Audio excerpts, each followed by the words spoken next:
Hello students, आज मैं आपके लिए लेके आई हूँ बीएससी थर्ड पेपर। जैसा कि आपको पता था कि आपके दो पेपर ऑप्शनल थे और एक पेपर आपका थ्योरेटिकल था। ये आपका थर्ड पेपर है, circuit fundamental and basic electronics. तो उसके कुछ मोस्ट इंपॉर्टेंट क्वेश्चन जो आपकी पूरी बुक से लिए गए हैं, जो कि आए हुए पिछले साल आए हुए हैं, कुछ हमेशा आते रहते हैं। उन क्वेश्चंस के डिटेल्स में लेके आई हूँ, जो कि आपके एग्ज़ाम के लिए बहुत हेल्पफुल है। तो आइए देखते हैं क्वेश्चंस। पहले एक नज़र डालते हैं क्वेश्चंस के ऊपर, फिर उसके सोल्यूशन के ऊपर। पहला क्वेश्चन है, मोस्ट इंपॉर्टेंट क्वेश्चन में से पहला क्वेश्चन है एनपीएन ट्रांजिस्टर परिपथ और उसकी क्रिया कार्यविधि। नेक्स्ट क्वेश्चन है कैथोड किरण कंपनदर्शी क्या होती है, कैसे कार्य करती है, इस बारे में बात करेंगे हम लोग।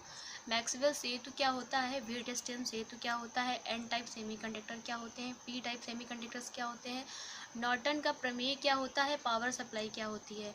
ये सारे क्वेश्चंस के बारे में बात करेंगे। और मैं आपको होमवर्क अभी से दे रही हूँ कि आपको मैक्सवेल सेतु और वीटस्टेम सेतु में डिफरेंट मुझे बताना है, और एन टाइप सेमीकंडक्टर और पी टाइप कंडक्टर्स का के बीच में डिफरेंट मुझे बताना है। ये दो क्वेश्चंस आपको करने हैं और आपका मुझे कमेंट बॉक्स में कमेंट करना है। तो आइए चलते हैं हम अपने पहले क्वेश्चंस की तरफ।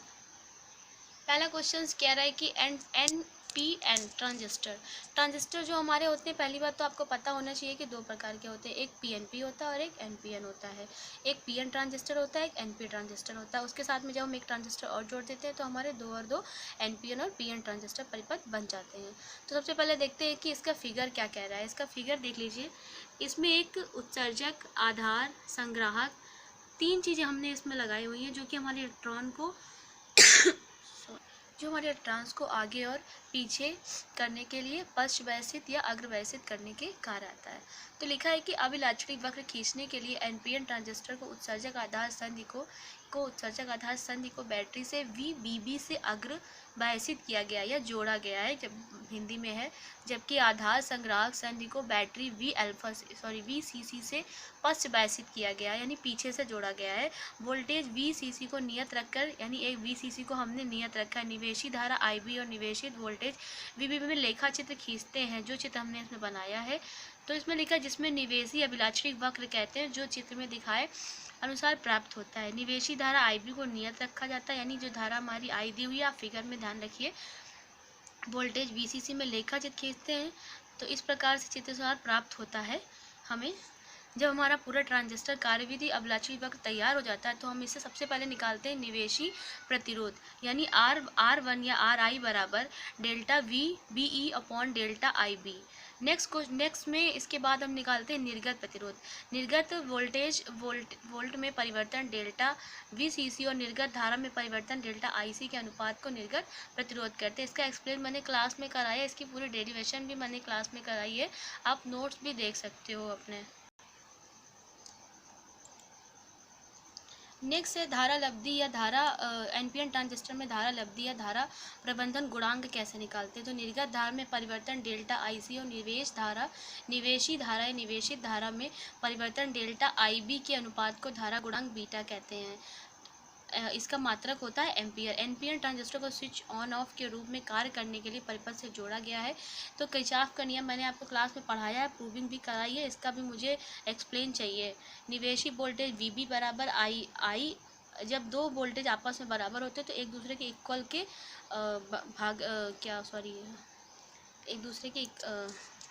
एक दूसरे के डिवाइड के बराबर होता है। निर्गत वोल्टेज वीसीई बराबर वीसीसी प्लस ICRE। आप फिगर देख लीजिए, जो चीज़ समझना है तो आप कमेंट बॉक्स में कमेंट कर सकते हैं। नेक्स्ट क्वेश्चन की तरफ चलते हैं। ये हमारा पूरा जो एनपीएन ट्रांजिस्टर है उसकी पूरी क्रिया विधि लिखी हुई है, तो ये आपको पढ़ना है।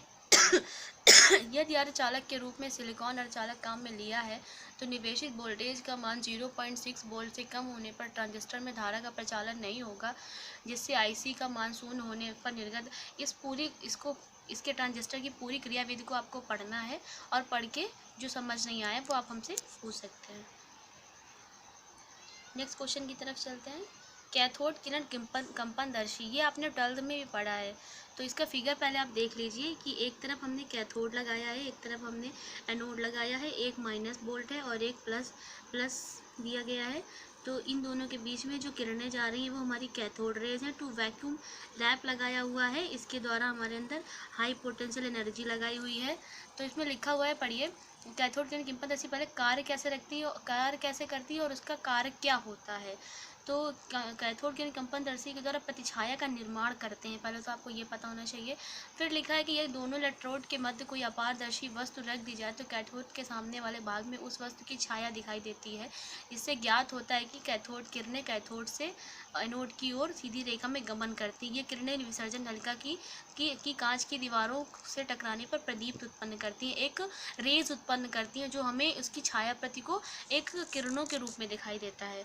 तो कैथोड किरणों के द्वारा प्रतिछाया का निर्माण, यदि कैथोड किरण के मार्ग में एक हल्का सा पहिया रख दें तो ये किरणें उसे यांत्रिक गति प्रदान कर देती हैं। इससे ज्ञात होता है कि इन किरणों में द्रव्यमान तथा गतिज ऊर्जा दोनों होती है तथा ये कणों से मिलकर बनी होती है। नेक्स्ट लिखा है कि पेरिन ने सन 1985 में प्रयोग में यह पाया कि कैथोड किरण प्रबल चुंबकीय या विद्युत क्षेत्र में विक्षेपित होकर धनात्मक प्लेट की ओर जाती है। इससे ज्ञात होता है कि इन किरणों पर ऋणात्मक आवेश होता है। ऋणात्मक आवेश होता है तभी धनात्मक आवेश की ओर जाती हैं। इसके अगर धनात्मक होता तो ऋणात्मक के ऊपर न जाती। अब हम देखते हैं कि कैथोड किरण का कार्य क्या होता है। तो इसका कार्य होता है, कैथोड किरणें गैसों को आयनीकृत करके फोटोग्राफिक प्लेट पर प्रभाव उत्पन्न करती हैं। कैथोड किरणें ऊष्मीय प्रभाव उत्पन्न करती हैं। कैथोड किरणें उच्च गलनांक वाली वस्तुओं जैसे टंगस्टन, कॉपर आदि के टकराने पर एक्सरे उत्पन्न करती है। कैथोड किरण का उपयोग एक्सरे करने के लिए किया जाता है। कैथोड किरणों के लिए आवेश ई तथा द्रव्यमान m का अनुपात स्थिरांक होता है। यह मान विसर्जन नलिका में ली गई गैस की प्रकृति पर निर्भर नहीं करता, अर्थात इलेक्ट्रॉन का E/m सार्वत्रिक नियतांक। इलेक्ट्रॉन का आवेश 1.6 × 10⁻⁹ कूलॉम होता है, ये आपको पता होना चाहिए, it's very important. Next question की तरफ चलते हैं। मैक्सवेल सेतु, ये बहुत ज़्यादा इंपॉर्टेंट है, पिछले साल 2019 कानपुर में ये क्वेश्चन आया हुआ है, तो इसलिए मैंने इस क्वेश्चन को लिया हुआ है। मैक्सवेल सेतु मैक्सवेल सेतु होता क्या है, इसकी क्रियाविधि क्या होती है, इसकी कार्यविधि क्या होती है, इसका फॉर्मूला क्या होता है, ये सब बताया गया है। तो मैक्सवेल सेतु व्हीटस्टोन का ही एक प्रकार है, यानी व्हीटस्टोन जिसको हम वीन सेतु बोलते हैं। इसका उपयोग प्रेरकत्व के मापन में किया जाता है। इसका सही नाम मैक्सवेल वीन सेतु है। इस सेतु की सहायता से क्यू फैक्टर यानी प्रेरकत्व में निहित प्रतिरोध व प्रेरकत्व का मान निकाला जा सकता है। सामने के चित्र में R1 R4 ज्ञात मान प्रतिरोध है तथा R2 और C2 यानी कि कैपेसिटर या संधारित्र या R प्रतिरोध, R2 और C3 को तब तक बदला जा सकता है जब तक कि सेतु संतुलन बैलेंस ना हो जाए। संतुलन की दशा में R3 का मान निम्नलिखित सूत्रों की सहायता से निकाला जा सकता है। तो आइए देखते हैं निम्नलिखित सूत्र क्या होते हैं। सूत्र हमारे होते हैं R3 बराबर R1 × R4/R2 और L3 बराबर R1 × R4 × C2 कैपेसिटर संधारित्र की धारिता। नेक्स्ट देखते हैं क्वेश्चन। नेक्स्ट है व्हीटस्टोन सूत्र, जिसकी बात हमने आगे वाले क्वेश्चंस में की थी। व्हीटस्टोन सूत्र एक छोटा सा परिपथ है जो मापन में उपयोगी है। इसका आविष्कार सैमुअल हंटर क्रिस्टी ने सन 1833 में किया था, किंतु चार्ल्स व्हीटस्टोन ने इसको उन्नत और लोकप्रिय बनाया। अन्य कामों के अतिरिक्त या किसी अज्ञात प्रतिरोध का मान ज्ञात करने के लिए प्रयुक्त होता है। तो इसमें एक डिफरेंट जो है, उसमें जो था प्रतिरोध का मान, इसमें अज्ञात जिसका कुछ भी नहीं पता हो क्या प्रतिरोध लग रहा है क्या नहीं लग रहा है। व्हीटस्टोन सेतु का प्रयोग हम तब करते हैं जब हमें अज्ञात प्रतिरोध का मान ज्ञात करना हो। तो इसकी क्रियाविधि देख लेते हैं। एक ये फिगर दिया हुआ है जो कि जिसमें 4 लगाए गए हैं प्रतिरोध और एक वोल्टेज लगाया गया है और एक बैटरी लगाई गई है। माना Rx व एक अज्ञात प्रतिरोध है जिसका मान प्राप्त करना है। Rx को हमने मान लिया है। R1 R2 और R3 ज्ञात मान वाले प्रतिरोध, यानी कि हमें R1 R2 R3 Rx की वैल्यू तो निकालनी है कि R3 के जो वैल्यू है वो हमें पता है। R2 का मान आवश्यकता अनुसार बदला जा सकता है। ये आप देख लीजिए कि इसमें एक एरो लगा हुआ है, इसको हम जब भी हमें ज़रूरत होगी इसको हम बंद या स्विच ऑन या स्विच ऑफ कर सकते हैं। R2/R1 का मान Rx/R3 के बराबर हो जाता है और B और D बिंदुओं के बीच विभवांतर शून्य हो जाएगा जब हम R2 को लॉक कर देंगे तथा गैल्वेनोमीटर Vg जो बीच में लगाया हुआ है हमने वोल्टेज से होकर कोई धारा नहीं बहेगी जब हम R2 को लॉक कर देंगे। इस स्थिति को प्राप्त करने के लिए R2 को तब तक परिवर्तित करते हैं जब तक गैल्वेनोमीटर का विक्षेप शून्य नहीं हो जाता। यहाँ नहीं, गैल्वेनोमीटर की सुई के विक्षेप की दिशा यह संकेत करती है कि R2 का मान ज़रूरत से अधिक है या कम है। कितना हमें उसका मान रखना, ये हमें संकेत करती रहती है। जब धारा मापी में कोई धारा नहीं बहती तो इस दशा में सेतु को संतुलित कहा जाता है। इस दशा में R2/R1 = RX/R3 और हमें RX की वैल्यू निकालनी है तो R2/R1 × R3 होता है। इस प्रकार अज्ञात प्रतिरोध का मान प्राप्त कर सकते हैं। तो ये हो गया आपका फॉर्मूला, ये हो गया आपका फिगर और ये आपका एक्सप्लेनेशन। नेक्स्ट क्वेश्चन की तरफ चलते हैं। नेक्स्ट क्वेश्चन कह रहा है कि P-N टाइप सेमीकंडक्टर या P टाइप सेमीकंडक्टर के बीच में डिफरेंट क्या होता है। तो मैंने यहाँ पे आपको N टाइप सेमीकंडक्टर क्या होते हैं और P टाइप सेमीकंडक्टर क्या होते हैं, उनके परमाणु उसमें कौन से सिलिकॉन्स, कौन से अर्धचालक क्या लगता है, मैंने सब कुछ इसमें बताया हुआ है। तो आपको उन दोनों का डिफरेंट जो है वो निकालना है। जब किसी शुद्ध अर्धचालक में थोड़ी सी मात्रा में अशुद्धियाँ मिलाई जाती हैं तो अर्धचालक में बहुत सी अधिक संख्या में मुक्त इलेक्ट्रॉन उपलब्ध हो जाते हैं। ऐसे अर्धचालक को एन टाइप अर्धचालक कहते हैं। जिन अशुद्धियों को अर्धचालक में मिलाने से मुक्त इलेक्ट्रॉनों की अधिकता हो जाती है, ऐसी अशुद्धियों को दाता अशुद्धियाँ कहते हैं, क्योंकि ऐसे तत्व और अधिक इलेक्ट्रॉन देता है या उपलब्ध करवाता है। क्योंकि ऐसे तत्व जो होते हैं वो अर्धचालक बनाने के लिए अशुद्धि के रूप में सामान्यतः आर्सेनिक जिसका परमाणु क्रमांक 33 और संयोजक इलेक्ट्रॉन 5 व एंटीमनी जिसका परमाणु क्रमांक 51 और संयोजक 5 होता है प्रयोग किया जाता है। मान लीजिए कि एक पंच संयोजी अशुद्धि यानी जिसमें 5 आर्सेनिक लेते हैं, कोई भी 5 आर्सेनिक ले लेंगे। शुद्ध अर्धचालक जैसे सिलिकॉन में इसकी डोपिंग करते हैं तो क्या होता है, ये फिगर में आप देख सकते हो कि 5 हमने लिए हुए हैं और इसके बीच में फ्री इलेक्ट्रॉन एक जो था हमारा, ये हमारा पेंटा 5 इलेक्ट्रॉन्स लिए गए हैं, तो वो हमको दिख रहे हैं जो रेड है। और एक आर्सेनिक जिसको बोल रहे हैं वो आर्सेनिक लिया गया है, तो उसको हमने लिया है। तो इस प्रकार से अर्धचालक में विद्युत धारा का चालन मुक्त इलेक्ट्रॉन अर्थात ऋणात्मक आवेश के कारण होता है। इसे एन टाइप अर्धचालक कहते हैं। अब चलते हैं पी टाइप अर्धचालक की तरफ। पी टाइप सेमीकंडक्टर या अर्धचालक।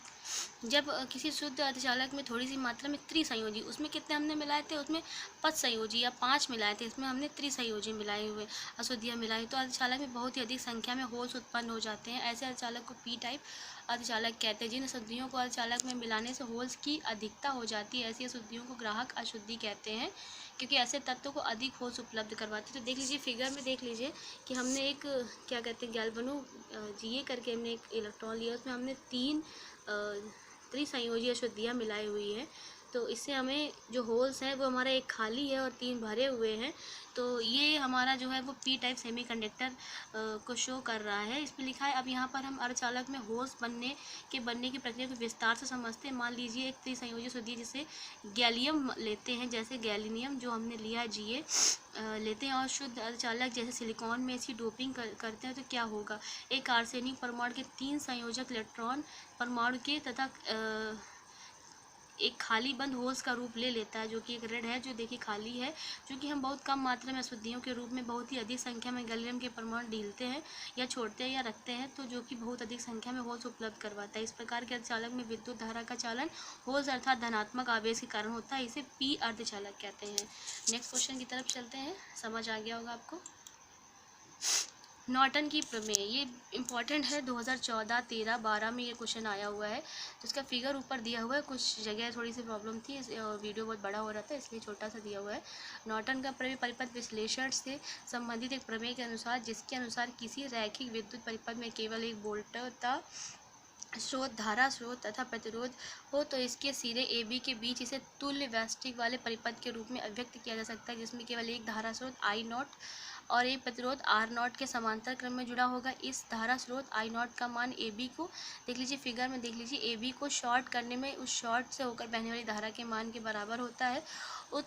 इस प्रमेय को प्रत्यावर्ती धारा के लिए भी लागू किया जा सकता है। नॉर्टन का प्रमेय एवं इसका द्वैत थेवेनिन प्रमेय परिपथ विश्लेषण में बहुतायत में प्रयुक्त होता है, यानी इसमें थेवेनिन प्रमेय में भी नॉर्टन प्रमेय का यूज़ किया जाता है। इस प्रमेय को थेवेनिन ने बताया था, तो इसको हम थेवेनिन प्रमेय तो नहीं कहते हैं, लेकिन इसी के अंडर ये भी आती है। नेक्स्ट एंड लास्ट क्वेश्चन की तरफ चलते हैं। Power supply, very most and very easy questions. Power supply, विभिन्न प्रकार के परिपथों के समान संचालन के लिए एक निश्चित वोल्ट व धारा की आवश्यकता होती है। पावर सप्लाई वह परिपथ है जो उपस्थित पावर स्रोत से प्राप्त पावर को परिपथ की आवश्यकता अनुसार वोल्ट में परिवर्तित करती है। जैसे कि हमारे घर में जो लाइट आती है उससे हम जो अपना फ़ोन चार्ज करते हैं, उससे जो हम अपना टीवी चलाते हैं, तो एक पावर सप्लाई जो होती है हमारी हमारे बोर्ड में आने के बाद में अपनी अपनी क्षमता के अनुसार वो हर चीज़ को अपने हिसाब से बांट देती है। जिसको जितने वोल्टेज की आवश्यकता होती है उस हिसाब से वो कार्य करती है। तो फिगर में दिखाया हुआ है AC और DC 1 2 3 4 5 परिपथ लगा हुआ है, बोल्ट लगा हुआ है, लेकिन रेगुलेटर लगा हुआ है, सब कुछ लगा हुआ है। विद्युत शक्ति आपूर्ति के प्रकार। मोबाइल, मैंने आपको बताया मोबाइल फ़ोन का चार्जर जिसके अंदर एक छोटी सी SMPS होती है। विद्युत शक्ति आपूर्ति का वर्गीकरण कई तरह से किया जा सकता है। विद्युत शक्ति आपूर्ति को हम पावर सप्लाई बोलते हैं इंग्लिश में, और हिंदी में विद्युत शक्ति आपूर्ति के अंदर स्थित पावर स्विचों के कार्य करने के ढंग के आधार पर शक्ति आपूर्ति यूनिटें मुख्यतः दो प्रकार की होती है। नंबर एक रैखिक, नंबर दूसरी SMPS। तो इसमें से क्या होता है कि जो AC से DC परिवर्तक, AC से AC परिवर्तक, DC से AC परिवर्तक और DC से DC परिवर्तक, कुछ हमें इन्वर्टर भी चार्ज करना होता है, फ्रिज भी चलाना होता है, कूलर भी चलाना होता है। तो पावर सप्लाई का कार्य इतना होता है कि वो अपने हिसाब से सभी को AC को DC में, DC को AC में, AC को AC में परिवर्तक करके उसके वोल्ट को बढ़ा के कम करके उसका कार्य करना होता है। Thank you and stay safe and stay home. Corona virus से बच के रहिए and all the best for your examination. ये फिजिक्स के लास्ट वीडियो था, और अब जो आपको नहीं समझ में आया है किसी भी वीडियो में तो आप कमेंट बॉक्स में मुझे कमेंट करके बता सकते हो, मैं आपको एक्सप्लेन कर दूँगी। प्लीज़ घर पे रहिए और पढ़ाई करिए और अपने एग्ज़ाम को ध्यान दीजिए। Thank you so much.